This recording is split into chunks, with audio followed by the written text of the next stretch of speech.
To anyone listening, beware this blade. It is hoped that the only people having access to this room should be the Jarl of Whiterun and his trusted wizard. If anyone else is listening to this, please understand the magnitude of your folly. Turn around and never even speak of this room or this blade to anyone. It has corrupted and perverted the desires of great men and women, yet its power is without equal, to kill while your victim smiles at you. Only a daedra most foul could have concocted such a malevolent and twisted weapon, but it appears that all who wield it end up with the crazed eyes of those wild men who roam the hills chattering with rabbits. It is not to be trifled with. Not even the hottest fires of the Skyforge could melt it. Indeed, the coals themselves seem to cool when it was placed within. We cannot destroy it, and we would not have it fall into the hands of our enemies. So we keep it, hidden, dark and deep within Dragon's Reach, never to be used. Woe be to any who choose to take it. Of the 16-1 daedra lords, there are numerous who would relish wielding this infernal blade. Boethia the warrior prince comes to mind. So too does Malakath, the scorned guardian of Tamriel's pariahs. Even Mehrunes the Razor would do its pristine edge justice, cleaving in twain self-righteous rulers and oppressive overseers with fervour. But this blade is not theirs to command. It belongs to another, a much more devious daedra. The Ebony Blade is the killing word of the spider, and it carries out the will of the web spinner named Mephala. Hey guys, it's Drew here and welcome to FudgeMuppet. The arachnid autarch known as Mephala is a fascinating prince. If you were to ask what the web spinner's sphere of influence encompasses, you'd end up with more questions than answers, for she is the queen of secrecy, of all things obscure and obfuscated. Like a spider, she is many-faceted and capable of weaving intricate webs. Like a spider, she is a silent stalker. She is an engineer of complex yet delicate constructions, designs that allow her to innovate predation in infinite ways. As such, her prey can never truly adapt enough to anticipate her strike. Spiders are subtle, but they are deadly. A spider is nothing without its fangs. Even when a victim is gradually and meticulously captured by its silken coffin, there is always the final killing blow. Mephala takes all of these similarities and expands upon them, applying the intellect of a god to the ingenuity of an arthropod. Mephala's realm, the spiral skein, may appear to be a great and tangled nest, but her web is not physical.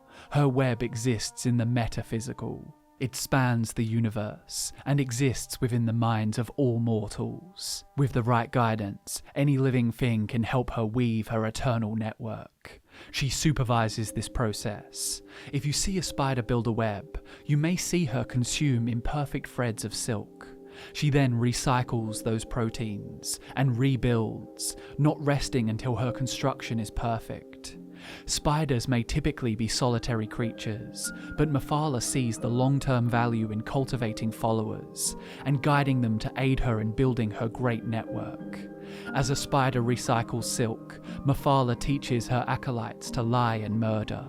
The web spinner does not take it upon herself to apply the killing blow to her prey, just as she doesn't single-handedly manipulate every mortal on Tamriel. Spiders don't communicate through any spoken language, but through touch. When their legs are in contact with their web, they can feel even the slightest vibrations. These reverberations may indicate a variety of things, from the capture of prey to the approach of a potential mate. They can identify the intentions of the looming spider. Like guitar strings, spider silk can be tuned to harmonic frequencies, and by plucking the silk and feeling the echoes in their legs, a spider can assess the structural integrity of the web at every point.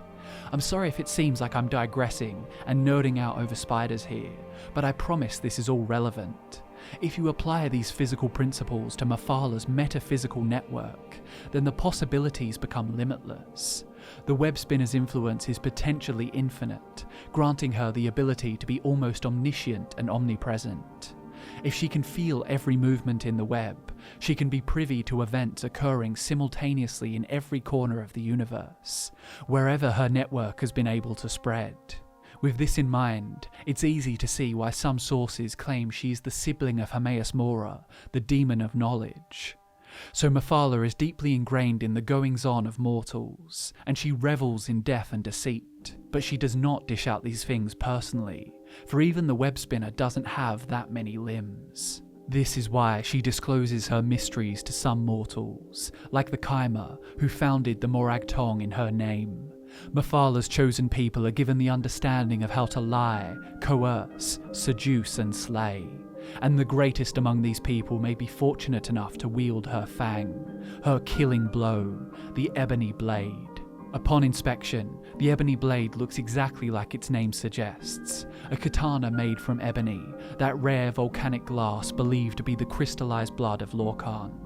Not only does it have a perfectly honed edge, but the blade absorbs the life essence of those it strikes.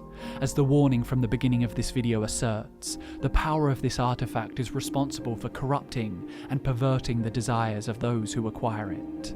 And it's no coincidence, because Mephala encourages the wielder of the blade to increase its strength by cutting down their closest friends.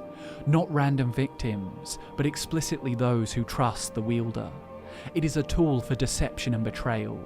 In Elsewhere, Khajiit folktales often describe the weapon as the black edge of shadow, and while this can be taken as a literal description, the cats seem to have quite an advanced understanding of the darkness, and the spirits who operate within its roiling depths. In Khajiiti culture, the cats are educated on spiritual matters by the clan mothers. These matriarchs fill an essential role, and without them, the Khajiit may become lost, and never find their way to the sands behind the stars. In Elsewhere, Mephala is considered to be the clan mother of dark secrets, a spirit to be feared, but also valued for her teachings. Mephala was once held in high esteem alongside the likes of Azura and Boethra, for she aided the clan mothers in guiding the Khajiiti people along the path, and helped them protect their secrets from others. However, she somewhat fell out of favour after a particular incident called the Sinner Suicides.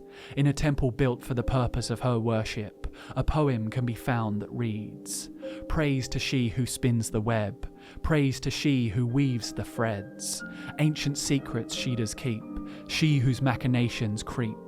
Honour her with blood and bone, be the darkness which is sown." This poem alludes to the possibility that these suicides were not consensual, and were instead secret murders committed in Mephala's name. It's interesting that the Khajiit consider Mephala to be a clan mother. As a god of the Khajiit, she is a matriarchal figure to the cats, but she doesn't seem to be an ideal fit for the cultural role.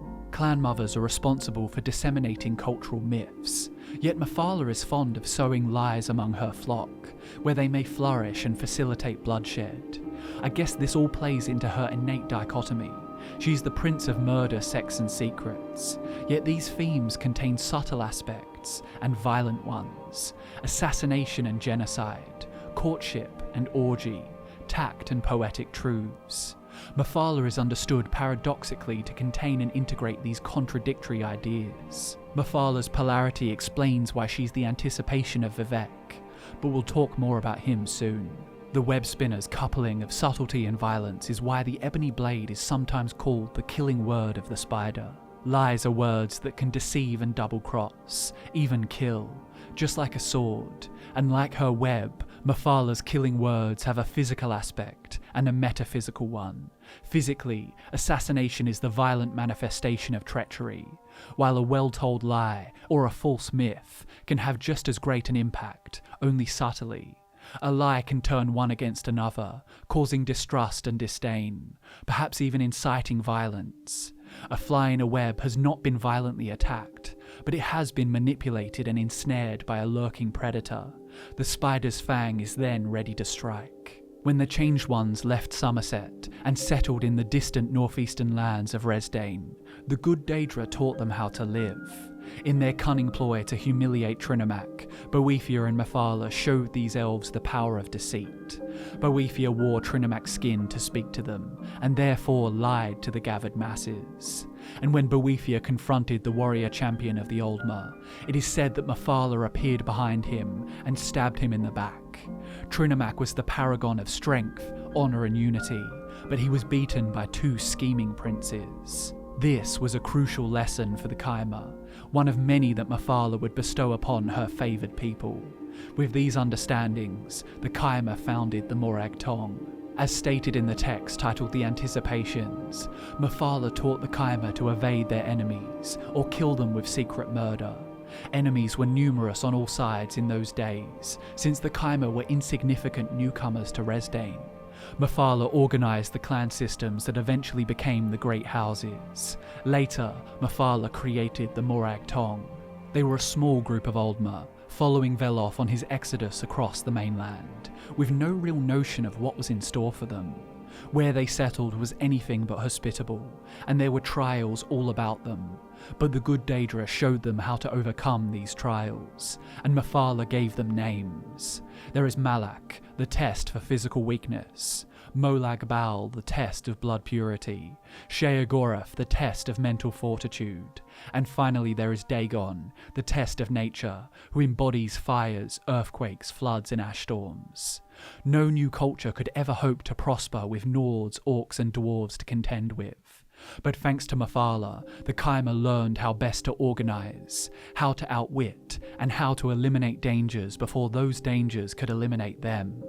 You would expect a guild of assassins to operate in the shadows, perhaps tolerated, but never welcomed. Well, the Morag Tong was a fundamental institution of Chimera society thanks to the web-spinner's guidance.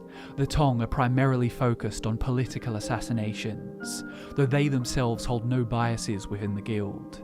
A formal petition must be made to the Grand Master, and if accepted, an officially ratified writ of execution is composed, detailing the exact target and purpose for the sanctioned murder. This system prevented assassins from acting outside of the strict, impartial guidelines of the guild. This same writ gave a Morag Tong assassin complete immunity from prosecution, meaning an assassin could walk away from a contract without any fear of consequences. In most societies, the acceptance of this kind of behaviour would be impossible. No culture is free from secret murder, but most of these cultures will at the very least condemn and conceal such duplicitous acts. Mephala worship in Morrowind nullifies this taboo, for she has taught them the importance of embracing these dark arts. The Morag Tong is crucial for maintaining order and balance among the great houses.